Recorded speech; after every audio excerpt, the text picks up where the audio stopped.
¿Ahora me escuchan?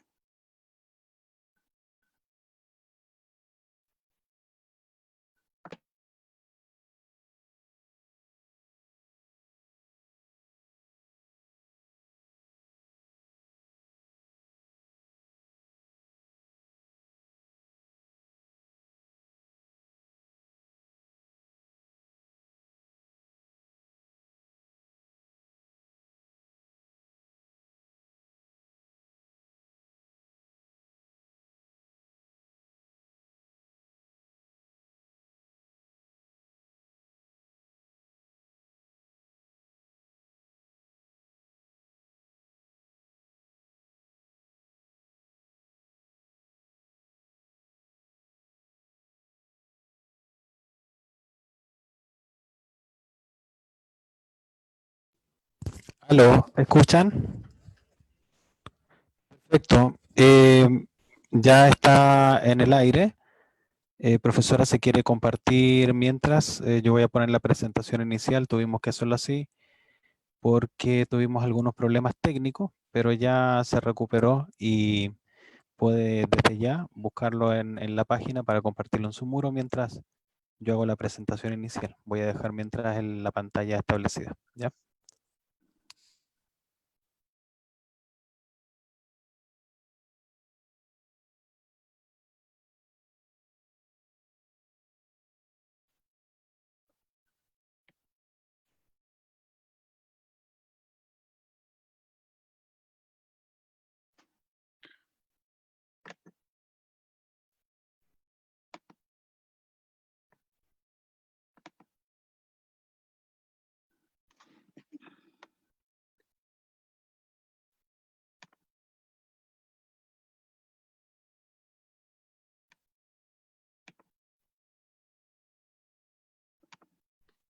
Mm.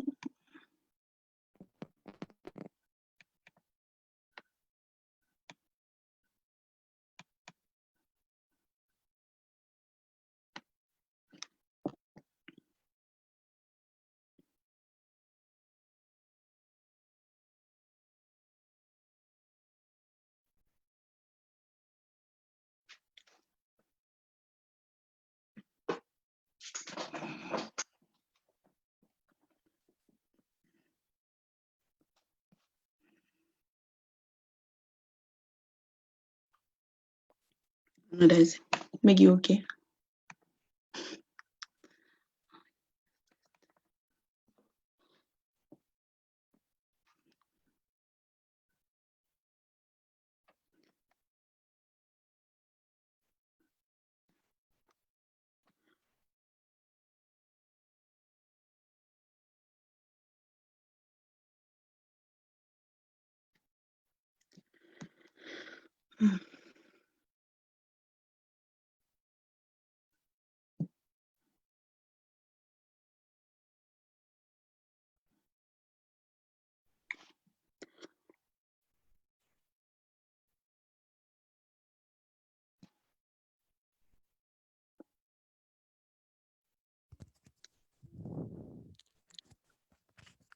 La Iglesia Católica forma parte de una historia en que la conquista y la actividad misionera se entrelazan fatalmente.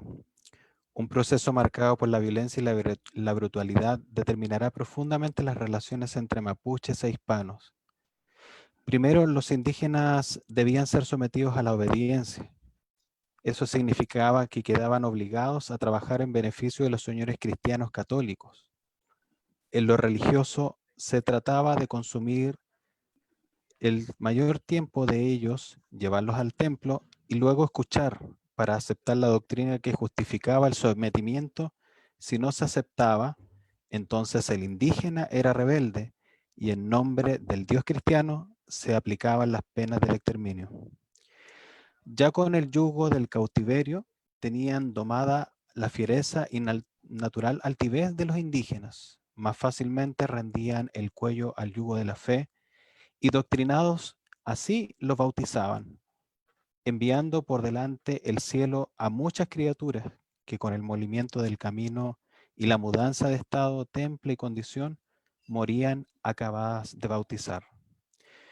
Los mapuches rechazaron todo intento de ser reducidos a pueblos, cosa que los padres misioneros católicos veían como imprescindible para que la evangelización diera frutos duraderos. La atención religiosa era realizada por frailes de órdenes religiosas, entre ellos franciscanos, dominicos y mercenarios. Y los clérigos de Castilla de la antigua España, o de las tierras en este caso europeas, financiados por la corona, venían hasta América para obligar a bautizarse a los indígenas. Estos debían asistir a misa y comprender y aceptar la doctrina católica. Los encomenderos debían darle el tiempo libre para que estos pudieran cumplir con los deberes religiosos. Hoy, en pleno siglo XXI, con todas las libertades que nos hemos adjudicado como sociedades, se nos vienen a la cabeza algunas de muchas interrogantes. ¿Acaso los conquistadores cristianos pensaban que los mapuches no vivían una cierta espiritualidad? ¿Fue la imposición religiosa una manera de erradicar la riqueza cultural de nuestros pueblos originarios y entre ellos su historia? ¿Por qué una determinada religión en un momento histórico rompió estructuras sociales para imponer un modelo foráneo? ¿Cómo viven hoy los pueblos originarios su espiritualidad? Estas son algunas de las preguntas que nos debemos hacer tras la larga historia de invisibilidad de nuestros pueblos originarios y sobre todo los que hoy siguen tratando de subsistir ante una modernidad cada vez mucho más extensa.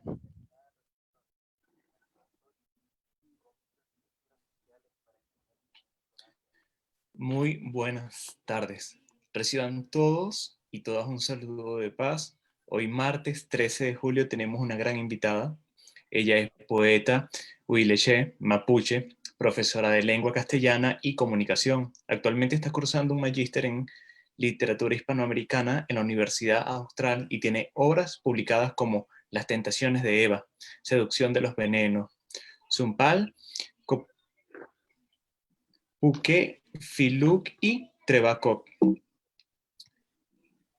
Profesora Rosana, bienvenida a este espacio que abre el Círculo Interreligioso de Amigos por la Paz y el Diálogo para difundir las distintas miradas que se tienen de la espiritualidad.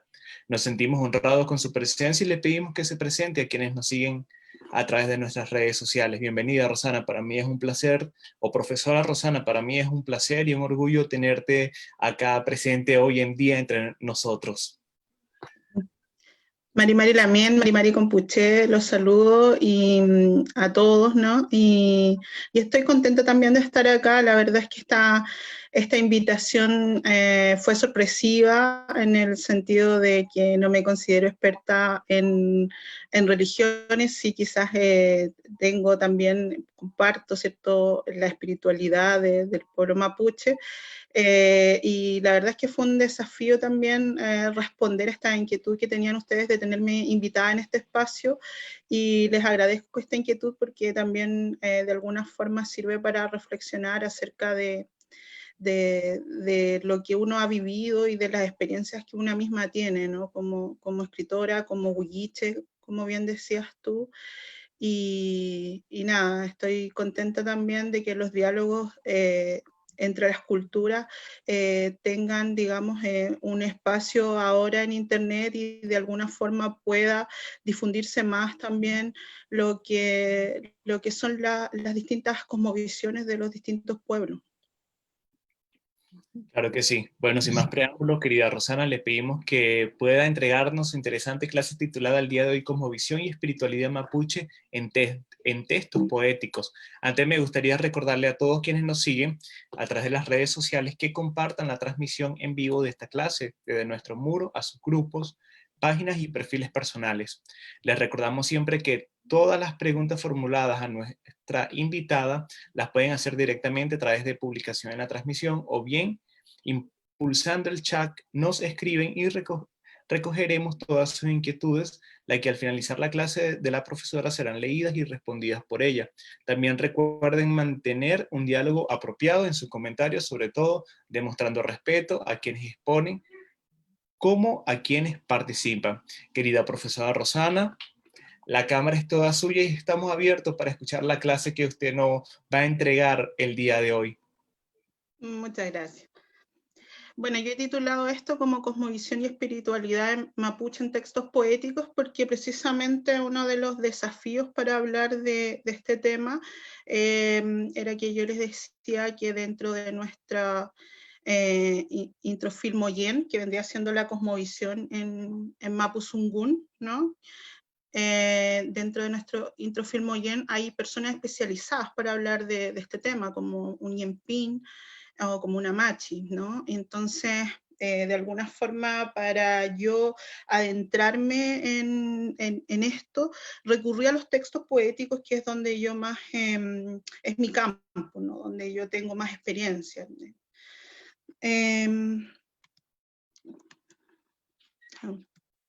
Entonces, me preguntaba cómo de alguna forma dar cuenta de la espiritualidad dentro de los textos poéticos, y claro, una de las formas de dar cuenta de esto es rastreando ciertos elementos, ¿no? Como los espíritus de los antepasados, que están muy presentes. Para nosotros los espíritus de los antepasados son sagrados, así como los espíritus de la naturaleza. Cada elemento en la naturaleza tiene un ñen, ¿no?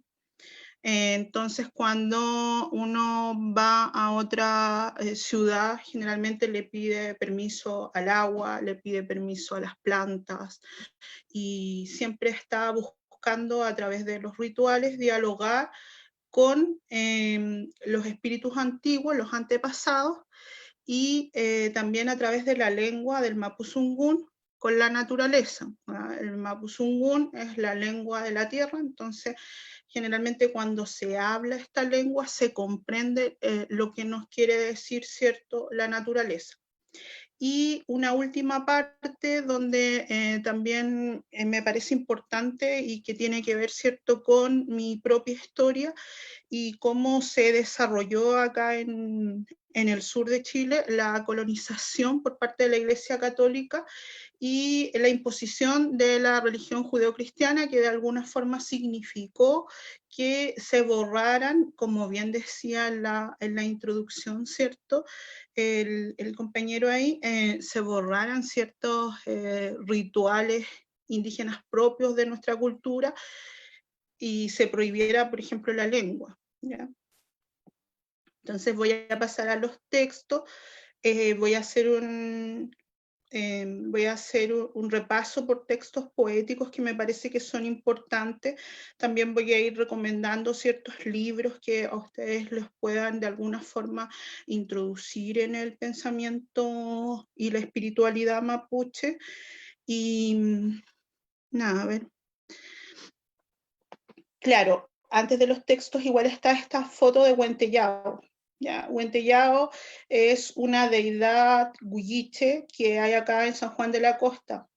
Fíjense que yo provengo de Lafkenmapu, de un sector de campo donde hay un mar, ¿no?, que es ese, que es el mar de Pucatrihue, y donde existe un ñen poderoso. Y aquí vuelvo a retomar nuevamente, ¿cierto?, la idea de que los elementos naturales de alguna forma son sagrados para nosotros.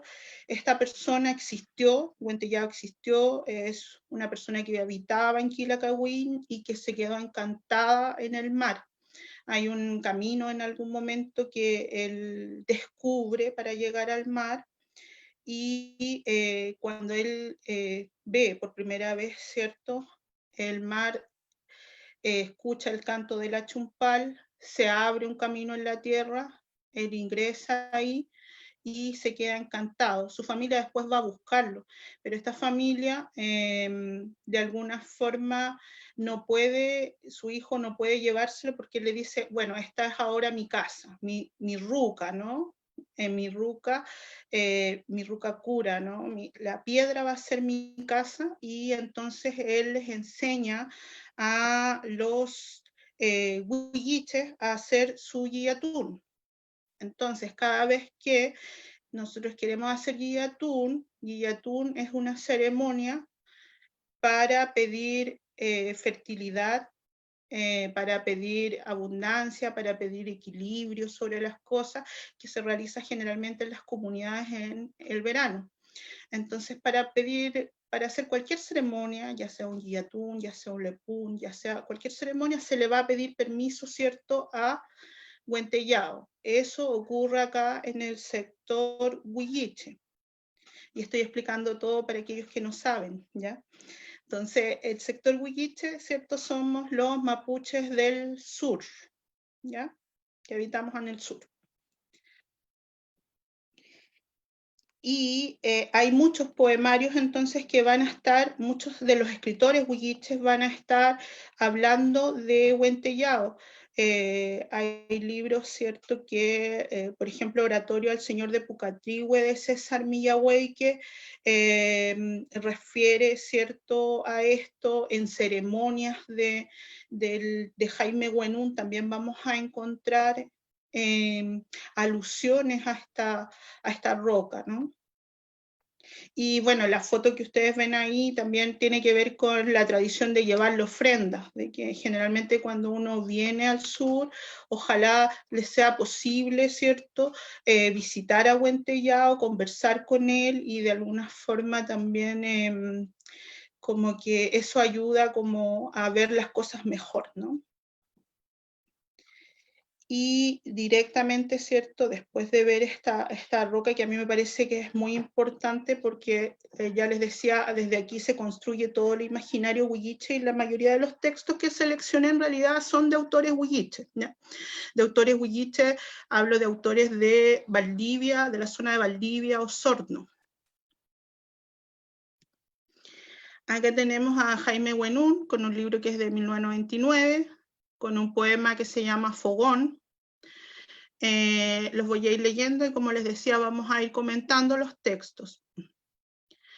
Menos que el silencio pesa el fuego, papay, tu gruesa sombra que arde entre leños mojados, menos que el silencio a la noche y al sueño, la luz que se desprende de pájaros y ríos. Hermano, sea fuego, habla, alumbra tu boca, la historia de praderas y montañas, caídas, la guerra entre dioses, serpientes de plata, el paso de los hombres a relámpago y sangre.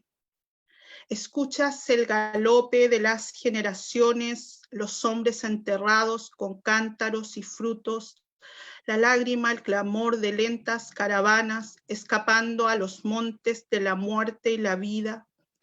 Escuchas el zarpazo del puma al venado, el salto de la trucha en los ríos azules, escuchas el canto de aves adivinas ocultas tras helechos y chilcos florecidos.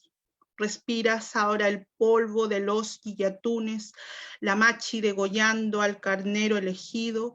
Respiras ahora el humo ante el rehue, la hoguera, donde arden los huesos del largo sacrificio. Hermano, sea el fuego, dices, retornando al sol ancho del día. El sol ancho del día reúna a los hermanos. Hermano, sea el fuego, papay, la memoria que abraza en silencio la sombra y la luz. Y ahí tenemos, ¿cierto?, el primer texto que vamos a comentar y nada, en este texto, bueno, vemos, ¿cierto?, la importancia del fuego, la igualdad del fuego como un hermano, ¿no? Y también de cómo se va construyendo esta ritualidad a través de este fuego que se instala como elemento principal dentro de una ruca, dentro de una casa, y también como elemento principal de las ceremonias, ¿no? Donde va a circular nuestra historia, donde recordemos que la literatura mapuche antigua era una literatura oral, la historia mapuche era una historia oral.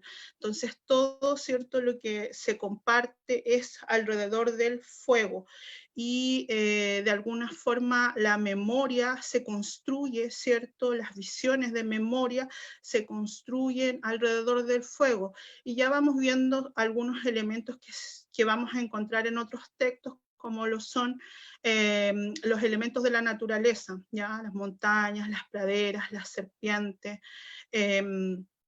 y todo, ¿cierto?, lo que involucra también el sacrificio. O sea, estamos hablando acá de la machi degollando al carnero elegido, ¿no? Como una cultura que también, donde tenemos también el sacrificio entregado a estos espíritus, ¿ya? Voy a ir comentando rápidamente porque en realidad seleccioné hartos textos. Así que acá tenemos otro texto que es de Juan Payante. Bueno, me faltó decir que Jaime Huenún es huilliche, es de acá del sector de Osorno, del sector de Franque, creció por acá. Y Cristian Antillanca es del sector de Huiro, de Chaihuín, costa boliviana, ¿no? Y él hace este texto donde vamos a tener también, lo voy a leer primero. Juan Payante, me dijeron que te llamas cuando yo andaba triste. Juan Payante, la tuve, la planta con nombre y apellido, me dijeron. Desde ese día te busco, Juan, por la orilla del río para bailarte, para pedirte como lo hacían los antiguos. Que venga el Calfurrapa del otro lado de Chaihuín como toro embravecido a plantar bandera, bandera mapuche, para que retoñen tus hijos, Juan, y los nuestros puedan bailar, pedir que se levante, que se despierte de la tierra el coligüe. Y bueno, aquí prácticamente una oración, ¿no? Una oración, un rezo, como le queramos llamar a Juan Payante. Juan Payante es una planta, entonces como que nuevamente vemos cómo dentro del imaginario mapuche se les va colocando, se va nombrando los elementos como si fueran un igual, un hermano. Hay un equilibrio con la naturaleza que es muy potente y que de alguna forma se manifiesta también a través de la literatura. Y los escritores mapuches generalmente lo que van haciendo también es reescribir, reimaginar cómo serán esos rituales, ¿no? Cómo recrear ese diálogo. Polvo de guillatunes, ya, bueno, ya les conté lo que era un guillatún, así que ya lo saben. Este es un texto de Bernardo Colipán. Bernardo Colipán, poeta rahuino, ¿no? Las bandurrias vuelan en bandada bajo las piedras, algunos insectos corren perseguidos por otros, harina tostada y mudai ardiendo en el fuego sagrado, de rodillas esperamos la salida del sol, con el rocío las oraciones ascienden hacia la tierra de arriba, la tierra vuelve a ser jardín poblado por antiguos pasos, una página en blanco, una vasija en donde cabe todo, un puñado de semillas en un instante, el fin de mi aliento es el comienzo de otro, nuevamente la palabra traduce la reunión de las cosas. El guillatún, hablamos, ¿cierto?, de lo que significaba el guillatún, aparece nuevamente la comida, ¿cierto?, como de alguna forma como algo que no puede estar ausente de la ceremonia. Las ceremonias siempre van a ser entonces alrededor del fuego, con comida, para conectarse con la naturaleza, para conectarse con el espíritu, y eso es algo que nos están repitiendo varios de los textos que ya podemos ir aunando, ¿no? Imágenes que podemos ir hilvanando entre un texto y otro.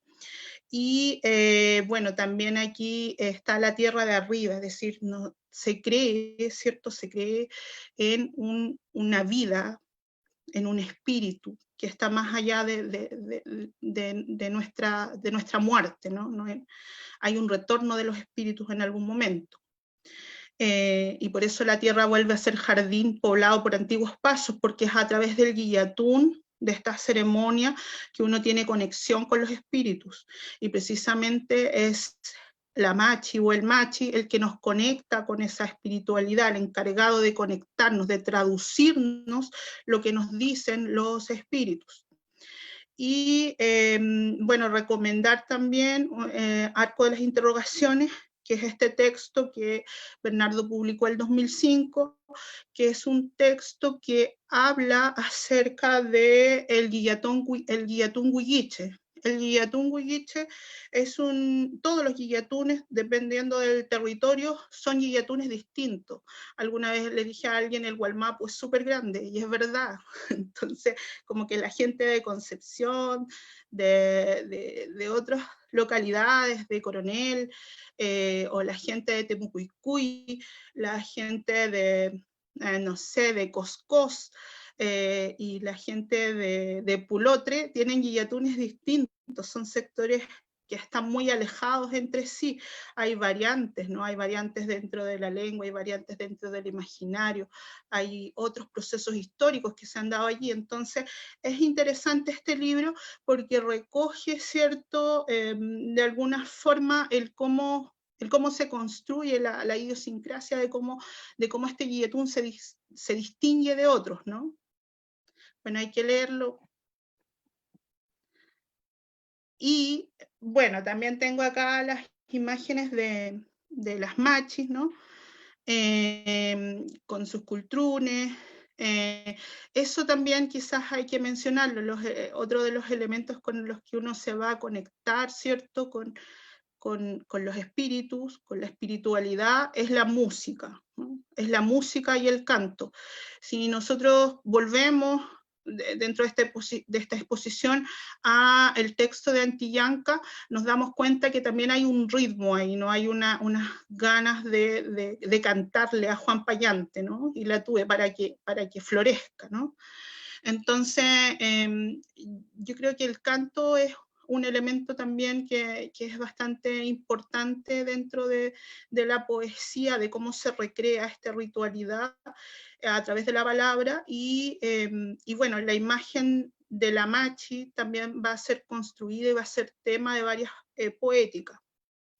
Yo traje acá como ejemplo Perrimontún de Maribel Mora Curriao, que es del libro Perrimontún del 2014, y que dice: bebí la angustia de la tierra lentamente, hundí mi savia en el azul y mi impulso fue sangre, mi voz oculta entre malezas se perdió entre laderas y valles, la luna que de niña saludaba vino a besar anhelos que deshacíanse en la nada. Hija mía, me dijo, no brotes de crepúsculos, cubrirán tus huesos las flores del alba, parirán tus sueños, no temas a las horas marcadas, tu signo no es de muertos, brotaste con las lluvias anhelante, tu paso alumbrará la noche y tu huella será el camino.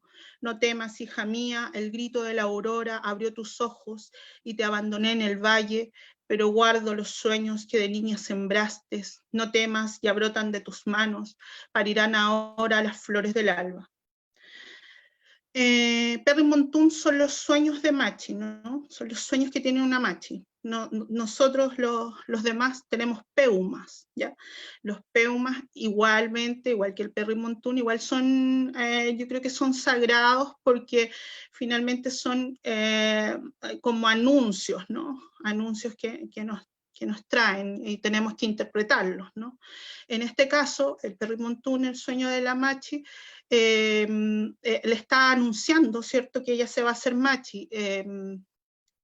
También aquí es importante recalcar que las machis se inician muy jóvenes, ¿ya? Y quizás por eso también está ahí el acurrucar, el decirle a la hija mía, a la niña, ¿cierto?, que no le tema a esta transformación y a este rol que le ha tocado cumplir.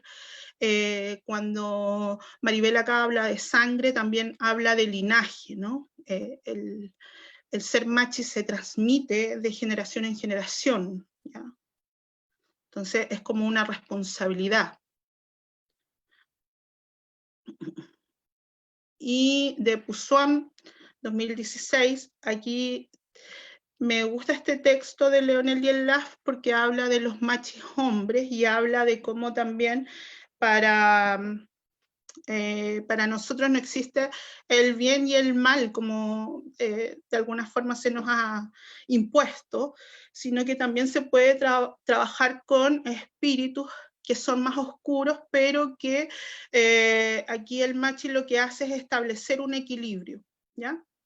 Dice, dicen un machi oscuro las gentes que no saben los secretos, que se cuentan entre la lluvia y los vientos montañosos. Son gente que no han visto y no ha sentido los profundos caminos de la tierra, donde este viejo machi ha combatido con vientos y fuegos fríos de la muerte, Machi oscuro, le llamará a la gente torpe, aquellos que nunca vieron su espíritu caminar tranquilo por los campos, aquellos que no escucharon su largo canto de zorro adolorido, aquellos que no conocieron de su paso cansado por los puentes.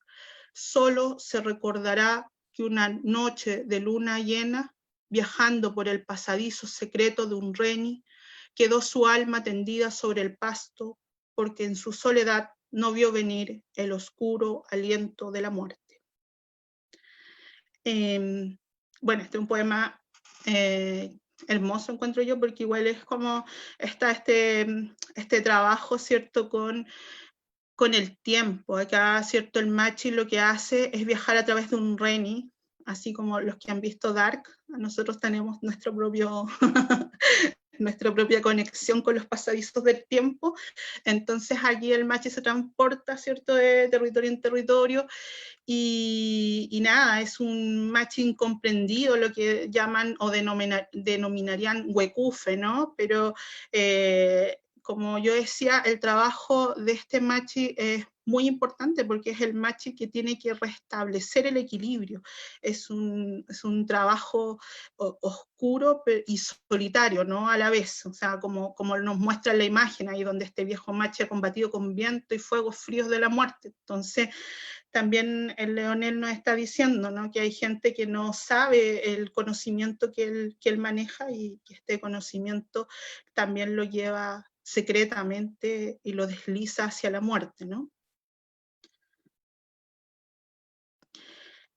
Adriana Paredes Pinda, bueno, esta poeta es muy interesante porque ella, además de ser escritora, ser estudiosa, ella es doctora en literatura, además es machi, ¿ya?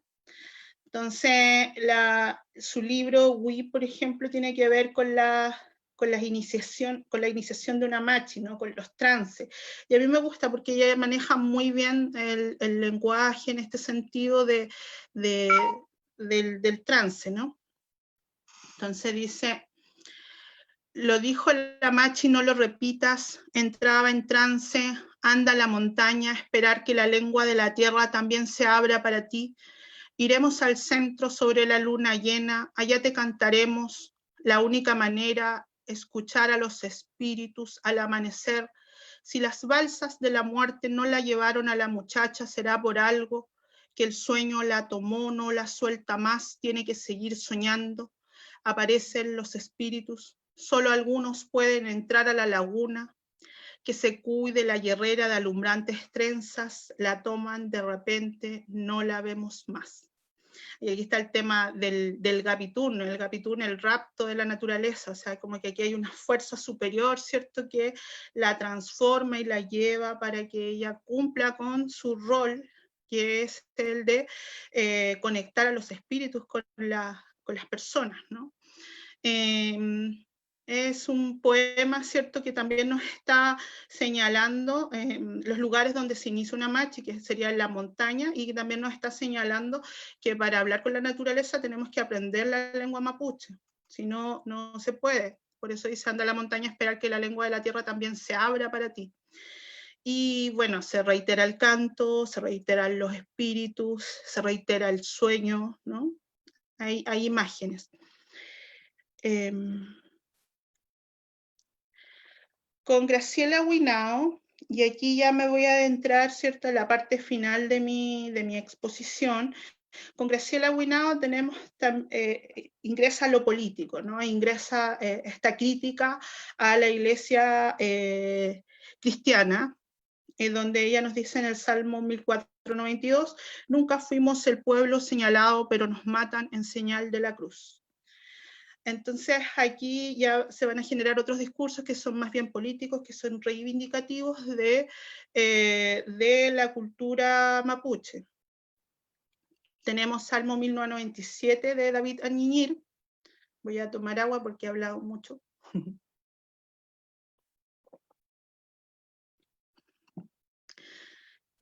Tenemos Salmo 1997 de David Añiñir, que es un poeta de Santiago.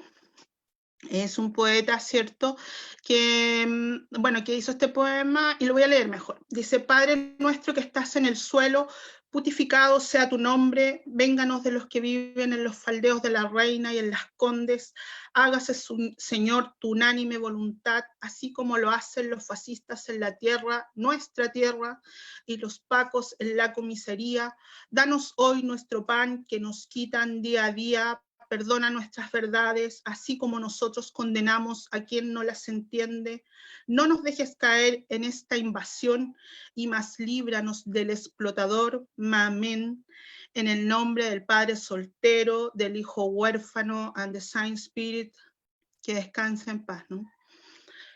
Mapurve. Mapurve es el libro en el que él escribió este texto, un libro del 2005. Este texto es mucho más reivindicativo, como decía yo ahí, de alguna forma deconstruye el discurso, esta oración, ¿no? El discurso judeocristiano, nos está mostrando también la situación de pobreza en la que viven los mapuches en la ciudad. Así que creo que es un texto bastante importante si queremos hablar también de iglesia y religión, ¿no? Luego tenemos Rogativa para que bajemos a Jesús, de Javier Milanca Olivares, el libro Champurra 2015, un escritor de los lagos, ¿no? Mejor bajamos a ese Jesús, lo desclavamos y lo dejamos descansar, lo acurrucamos en nuestro bosque o cerquita del fuego para que escuche en silencio nuestras profecías. Su padre lo abandonó y los suyos ya no practican lo que rezan. Mejor le decimos a Jesús que se venga con nosotros, que se venga, que nuestro rehue no tiene clavos, que se saque esas coronas de espinas y se ponga un trarilonco de folle, que se venga con nosotros. Aquí no explotamos al hombre por el hombre, aquí no destripamos la tierra. Eso sí, que no se venga a cachiporrear con eso de caminar sobre las aguas, que aquí no estamos para trucos televisivos. Además, Calfucurrá lo hizo en el Nahuel Huapi con menos aspavientos. Mejor se moje sus canillas de Wilque y ayude al río a pulir las piedras. Que no multiplique los panes, pues igual nos alcanzará. Que no multiplique los peces, pues sabemos pescarlos con nuestras manos. Ahora, si convierte el agua en vino, no nos vamos a enojar, porque no es cosa de andar despreciando milagros así como así. No siga llorando con los brazos colgando, que acá también sabemos de calvarios. Vente Jesús y pelea con nosotros, que ya no nos quedan mejillas que colocar. Vente Jesús y resucita, así como nosotros hemos resucitado.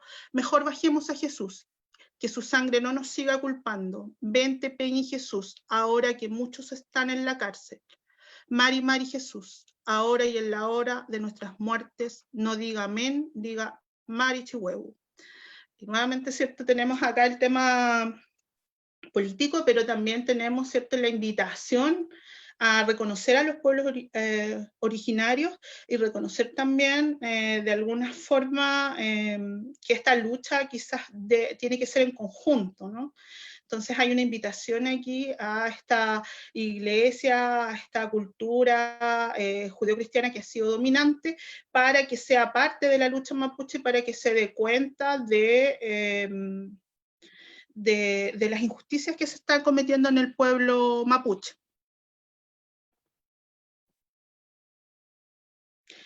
Bueno, y al final voy a hablar de mí, como corresponde. Entonces, aquí tenemos un libro que se llama Las tentaciones de Eva, que es un libro del 2003,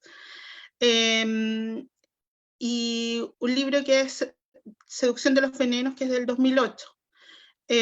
Las tentaciones de Eva, como bien dice su nombre, yo hablo de la Eva, que también está en la Biblia, ¿no? Y por eso puse estos poemas de Mapurve y de Milanca al final, porque tiene mucha relación también con mi poética, y porque, bueno, yo quise hablar de este tema porque en mi caso, yo provengo de Lazquermapu, y Lazquermapu, que es un sector que se llama Misión San Juan de la Costa. Entonces ya con ese nombre damos cuenta de cuán evangelizado fue este territorio.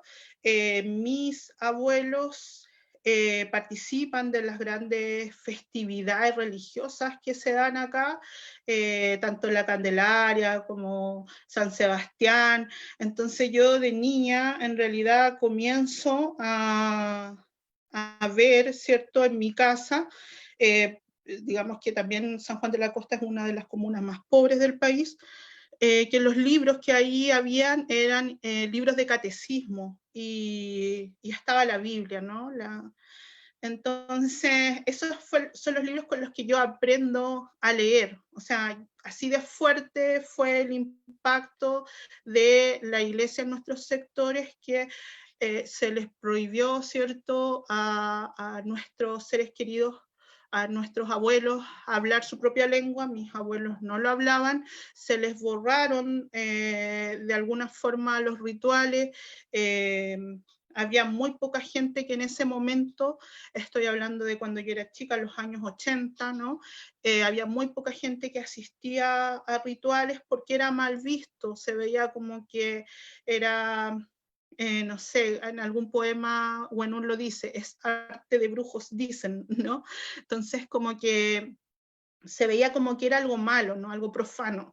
Entonces yo hice este texto el 2003, yo era chica, tenía unos 20, 21 años por ahí, donde me cuestionaba toda esta religiosidad que estaba tan imperante dentro de mi propia familia, y también me empecé a cuestionar mi identidad, ¿no? A partir de eso. Y empecé a tratar de desmontar este discurso religioso que existía, y a darle una voz distinta a esta mujer, a esta Eva, ¿no? A hacer que ella no se sintiera culpable, ¿no? Que no sintiera culpa, que es una de las grandes como herencias que nos deja la Iglesia Católica, es que pensemos en el pecado, ¿no? Que existe un pecado. Entonces, de alguna forma construyo mujeres, y digo mujeres porque en Seducción de los Venenos incorporo, ¿cierto?, a María Magdalena, a Dalila, incorporo a estas mujeres porque quiero también mostrar que de algún modo las mujeres también tenemos voz y también podemos decir aquello que pensamos y también podemos ser líderes, ¿no? Entonces, eso, de ahí vienen esos textos. Y voy a leer un último texto, que es un texto mío, que ejemplifica lo que estoy diciendo. Yo, pecadora, confieso que le he robado el alma al corazón de Cristo, que maté una flor por la espalda y le disparé a una cigüeña.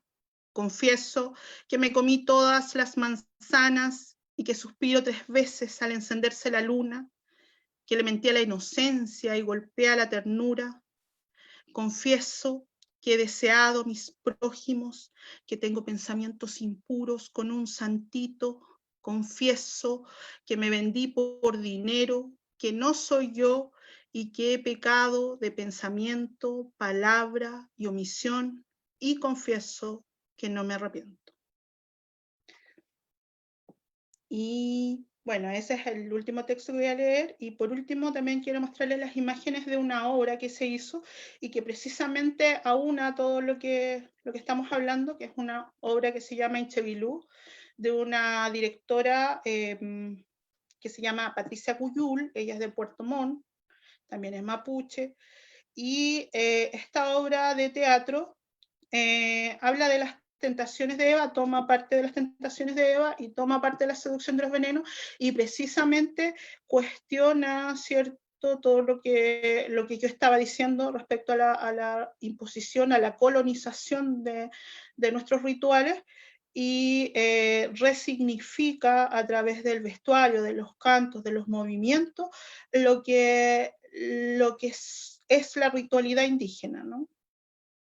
Entonces aquí les traje algunas imágenes de la obra, ¿no? Ahí están las piedras de la María Magdalena, podríamos decir o interpretar. ¿Ya? Bueno, cuando ellas están ahí tomadas del pelo, es un locutún, que es como una ceremonia también mapuche. Entonces una obra que los invito a investigar, a buscar. Eso, y por último, quizás también cerrar con una reflexión respecto a la conciencia de la naturaleza y del equilibrio que tiene las religiones indígenas en general, y yo creo que debiésemos volver a retomar esas ideas, sobre todo en una época como hoy día, donde hay tanta destrucción, ¿cierto? Y tantas represas y tanta usurpación y deforestación del territorio indígena latinoamericano.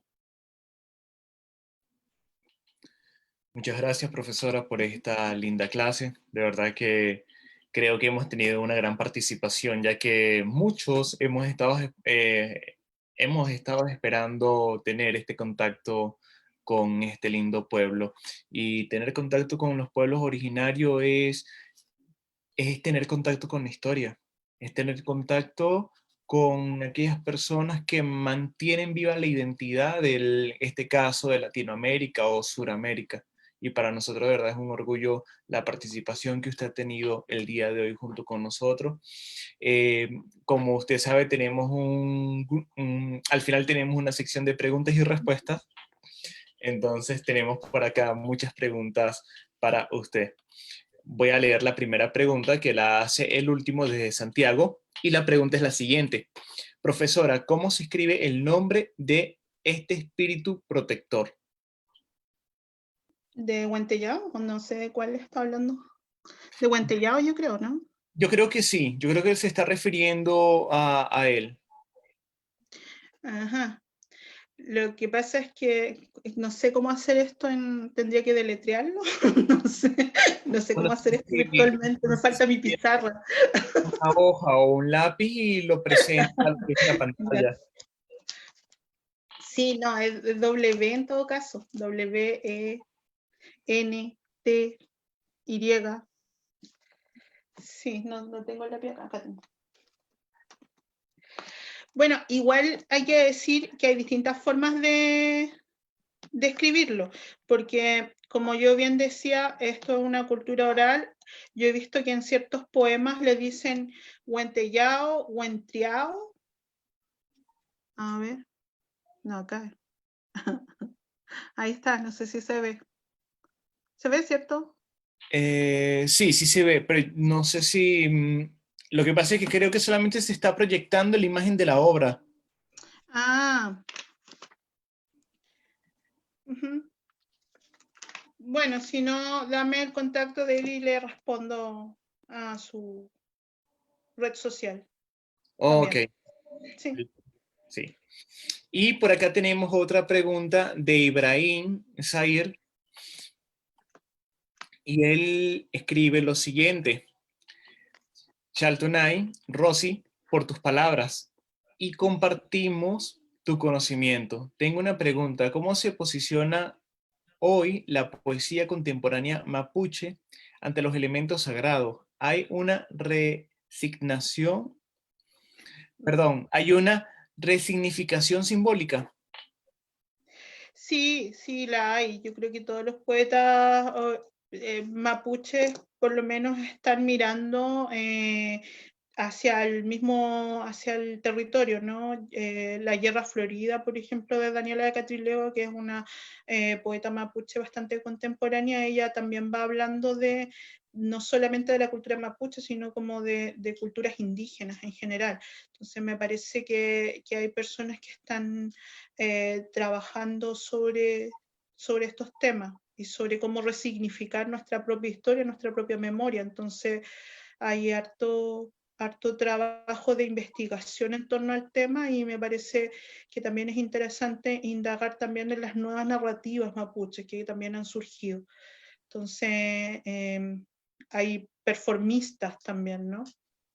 Que igual es interesante. Uh-huh. Bueno, nuestra sección de preguntas y respuestas no solamente son preguntas, también muchas veces recibimos saludos. Y por acá Kamal Kurrish dice, qué clase tan interesante, un gran saludo de paz a la profesora Rosana, salam aleikum. Uh-huh. Gracias.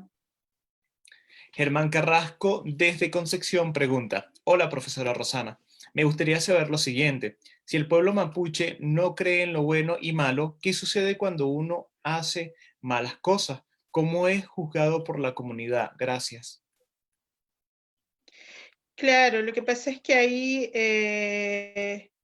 bueno, es que ahí habían distintas como personas. Yo creo que hay bueno, en nuestra cultura existía también mucho antiguamente el sacrificio. A mí me es difícil saber hoy día qué pasa porque yo crecí también en un espacio donde ya existía todo lo que es la justicia tradicional. Entonces, generalmente las cosas que podríamos hoy día considerar malas, porque aquí se está refiriendo a acciones, no se está refiriendo a sentimientos ni emociones, ¿no? Se está refiriendo a acciones concretas. Entonces, esas acciones concretas, me sería difícil decir si había una justicia para eso.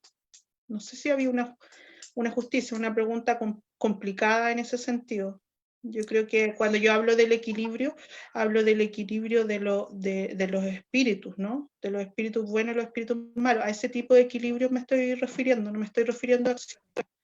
Y también me pasa con, por ejemplo, con Tren Tren y Kai Kai Filú, que hay gente que piensa que Kai Kai es una serpiente mala, pero Kai Kai no es una serpiente mala. Lo que pasó fue que ella vino a restablecer un equilibrio y quizás por ahí sí pueda encontrar una respuesta, porque en ese momento, según el relato, había muchas personas del pueblo mapuche que estaban de alguna forma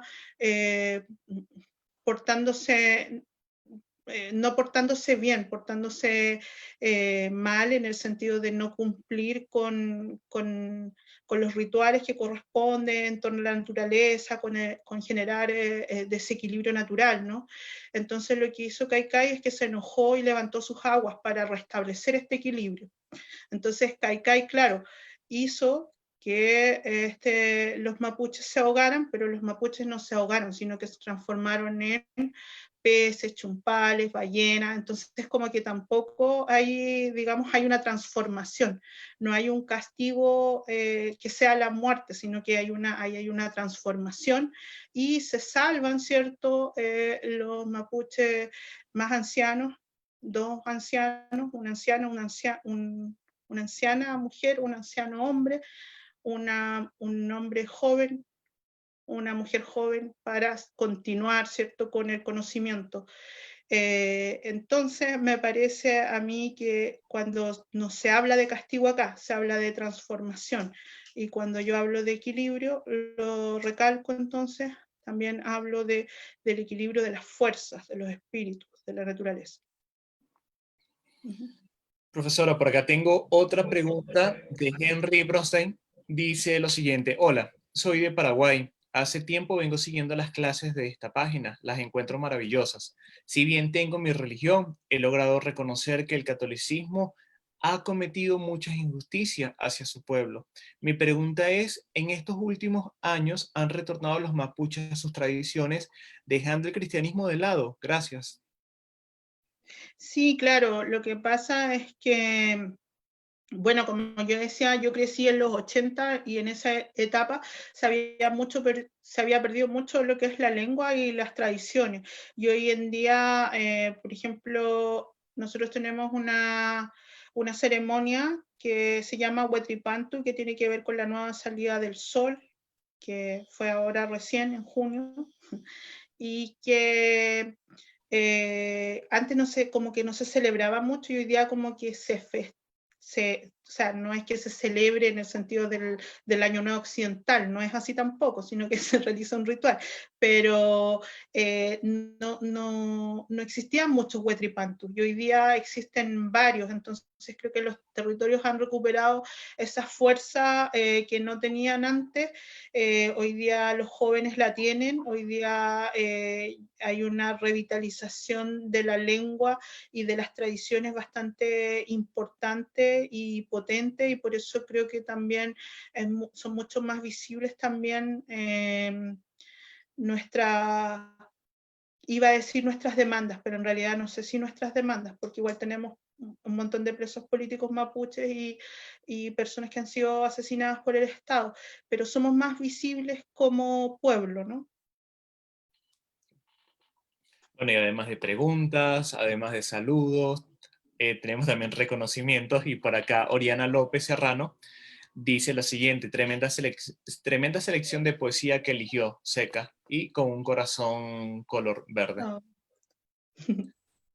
Samuel Norman, desde Argentina, pregunta a la profesora: ¿cuándo convierten a la fuerza a los indígenas? Muchos de ellos seguían sus tradiciones de manera oculta.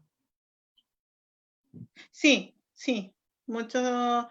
Yo creo que hay de todo, como en toda colonización hay de todo. Entonces, como en mi caso, lo que pasaba era que, o sea, yo estoy contando aquí, parto desde lo testimonial, porque creo que es como lo más verdadero y genuino que puedo entregar. Y, eh, y claro, por ejemplo, en la casa allá donde yo vivía en Las Quermapo, mi abuelo no nos dejaba, mi abuelo teniendo apellido, ¿no? Rupa y Laf, no nos dejaba, y mi abuela Luisa Delia Gualamán, no nos dejaba ir a los guillatunes, y se decía, ¿no? Se decía en el campo que a la gente como que la obligaban a bailar toda la noche, y como que si no bailabas te pegaban. Entonces uno como que estaba atemorizado de aparecerse o de encontrarse con un ritual.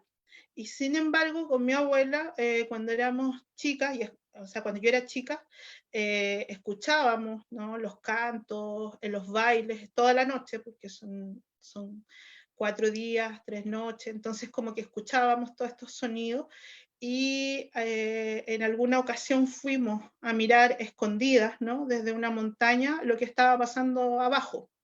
Entonces, yo creo que esa situación se repetía en varios hogares mapuches que ya estaban de alguna forma insertos en la cultura católica. Y así, entonces yo creo que había de todo y era muy diverso. Igual hoy día no es que todos los mapuches estemos en la misma línea, yo creo que también existen también mapuches que a lo mejor no se reconocen como mapuches. Entonces hay un poema de Nicanor Parra que dice hay mapuches y mapuches, y eso es cierto, y es como toda cultura, en toda cultura, ¿cierto? Hay una diversidad de personas con distintas creencias y distintas formas de ser. Cristian Flores, desde Mendoza, pregunta a la profesora: ¿el sonido del cultrún qué simboliza? Es que los instrumentos son llamados a los espíritus, son para llamar a los espíritus, son para conectarse con los espíritus. Por eso se pide que a cada ceremonia llevemos nuestros instrumentos. Entonces yo creo que, claro, que todos tenemos distintos instrumentos. Ahora el cultrún es por esencia también el instrumento de la machi. Es la machi la que usa el cultrún, y es la machi la que tiene sueños, ¿no? Y en estos sueños se imagina como los dibujos del cultrún, ¿ya? Los dibujos, esos dibujos que uno ve en el cultrún, son los sueños que ella tiene, ¿no? Por acá también tengo otra pregunta. El último hace otra pregunta. Dice: profesora Rosana, ¿cuál es el cuidado que debe tener un poeta Winca para hablar del pueblo mapuche en su trabajo? Gracias. Yo creo que eso es como también, yo creo que si se hace bien no se ve mal, creo que no somos tan malos como para andar discriminando. Yo creo que hay harta gente que ha aportado bastante. Por ejemplo, Clemente Riedemann tiene no siendo mapuche, siendo cierto de ascendencia alemana y todo el cuento, tiene un libro que se llama Carramawin, que es un libro bastante importante y que construye muy bien también un diálogo entre mapuches y españoles, y así hay como muchos referentes que no son mapuches, pero que sin embargo también hacen una temática indígena dentro de su literatura. Interesante. Zenobio, desde Buenos Aires, hace la siguiente pregunta: ¿qué deberían hacer hoy o qué debería hacer hoy las iglesias aparte de pedir perdón al pueblo mapuche y regresarle su patrimonio para crear y lograr el reconocimiento y recuperen su lugar histórico y cultural? Ujú. Yo creo que las iglesias, bueno, yo he visto que a veces han servido de intermediarias. Yo igual tengo ahí como ciertas dudas, porque igual pienso que al ser intermediarias, como que todavía actúan desde una situación de protagonismo, ¿no? Donde como que la cultura mapuche queda como subalterna a la, a lo que ellos están haciendo, como que ellos de repente como que se toman la voz de las religiones más pequeñas, ¿no? Más pequeñas entre comillas, porque creo que también decir que somos una minoría indígena está mal, porque en realidad la mayoría de los chilenos tiene sangre mapuche o sangre indígena. Entonces yo creo que la iglesia lo que debe de hacer es dejar de tratar de representarnos, ¿no? Porque finalmente las culturas indígenas tienen su propia voz y no necesitamos que nadie nos represente o hable por nosotros. Bueno, esta sección tiene preguntas, tiene reconocimientos, tiene saludos, y también están pidiendo que si puede dejar de compartir la presentación de la obra para que nos puedan ver. Ya. A ver. Pero eso no lo pueden hacer ustedes, no. Tengo que hacerlo yo. Porque Creo que ahora allí es mi sí computador. puede tomar la administración, Lo que lo tienen que hacer ustedes. sí, allí sí, sí tiene que encargar el cuerpo técnico que está detrás de cámara. Omar Say, desde Corrientes, Argentina, pregunta o escribe lo siguiente: profesora, acá en Argentina, el general Roca fue un gran genocida de mapuches, de lo cual como argentino siento vergüenza como argentino de dichos eventos del pasado. Mi pregunta es, ¿existen escritos poéticos de esas tan tristes y sangrientas épocas históricas? Pero textos poéticos, yo sé que Adrián Moyano se ha dedicado a estudiar lo que ha pasado en Argentina, ¿no? Adrián Moyano es un historiador de Bariloche y también él está haciendo textos poéticos que no sé si tienen relación con lo que él ha escrito, pero me parece que esa es su línea de investigación. Así que él y, bueno, Bernardo Colipán está haciendo un texto que habla acerca del país de los manzaneros, que también se ubica, ¿no?, en Argentina. Y bueno, en Argentina existen poetas mapuches porque el Gualmapu llega hasta allá, como dije, el territorio es grande. Entonces está Liliana Encalado también, que ella también tiene harto texto ahí que aportar y hartas imágenes sobre eso. Y tengo como costumbre en la última sección de preguntas hacer una pregunta muy personal. Si soy sincero, quiero hacer muchas preguntas, pero debido al tiempo, sé que no puedo porque se alargaría el tema. Y entonces mi pregunta es la siguiente. Hoy en día el pueblo mapuche conserva sus tradiciones como hace 100, 200 años atrás, o desde cuándo o qué antigüedad tiene los ritos mapuches. Bueno, los ritos mapuches son ancestrales. Yo creo que hoy día lo que existe es una, como en la poesía también, existe una revitalización y una resignificación. Y también hay territorios que se diferencian entre sí. Hay territorios donde la ritualidad, la tradición es mucho más antigua, y hay territorios también que están mucho más eh, mestizados, champurreados, diríamos acá, ¿no? Que donde también han ingresado otras formas de vestir, otras formas de... Yo creo que es inevitable que nosotros seamos los mapuches antiguos porque ya hemos explorado a través de la vestimenta, de las conversaciones, del sistema en el cual estamos inmersos, las formas de ser occidentales. Entonces siempre hay, si bien están las ganas de revitalizar y de mantener las tradiciones, siempre también existe una resignificación conforme al mundo en que estamos viviendo, ¿no? Muchas gracias, profesora. Le tenemos una sorpresa de parte del Círculo Interreligioso de Amigos por la Paz y el Diálogo, y esta sorpresa se la va a dar nuestro querido amigo Jose. Jose, la cámara es tuya. Aló, ¿me escuchan bien, cierto? Sí. Profesora Roxana, estamos muy contentos como Círculo Interreligioso de su clase.